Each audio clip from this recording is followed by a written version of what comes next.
Hyderabad Indira park ధర్నా చౌక్ వద్ద ఐవీఎల్ఎఫ్ auto drivers బంద్ association ఆధ్వర్యంలో మహాధర్నా నిర్వహించారు.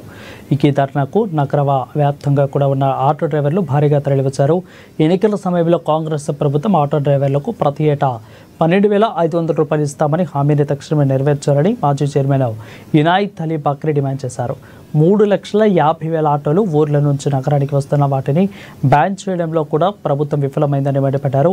ఇక తమ న్యాయమైన డిమాండ్లను పరిష్కారం కాకుంటే రాష్ట్ర వ్యాప్తంగా రాస్తారోకోలు చేపట్టి సెక్రటేరియట్ ముట్టడికి నిర్వహిస్తామని వారు హెచ్చరించారు.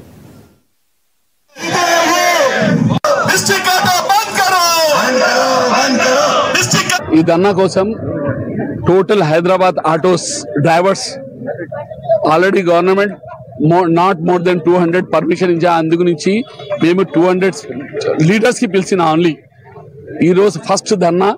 ఈ ధర్నా తర్వాత రేవంత్ రెడ్డి సర్కార్ కు వార్నింగ్ ఇస్తున్నాం. మీరు ఆల్రెడీ ఇచ్చిన మాట 12,000 పర్ ఇయర్ ఇద్దామంటే ఇయ్యలే. మోర్ దెన్ 3,50,000 ఆటోస్ డిస్ట్రిక్ట్ నుంచి సిటీకి వచ్చిన ఆటోకు బ్యాన్ చేయాలంటే అది కూడా బ్యాన్ చేయలే. థర్డ్ వన్, డిస్ట్రిక్ట్స్ ఆటోస్ కింద టోటల్ ఈ చాలన్ పై మిలియన్స్ ఆఫ్ రూపీస్ వసూలు చేస్తున్నాను రేవంత్ రెడ్డి సర్కార్. అందుకు నుంచి మేము ధర్నాపై ఈరోజు దిగిన. ఈ ధర్నా లేకుంటే రాబోయే రోజు రాస్తారోకో ప్రోగ్రాం లేకుంటే రేవంత్ రెడ్డి గేరావ్ సెక్రటరేట్ గేరావ్ అది కూడా స్టార్ట్ చేద్దాం.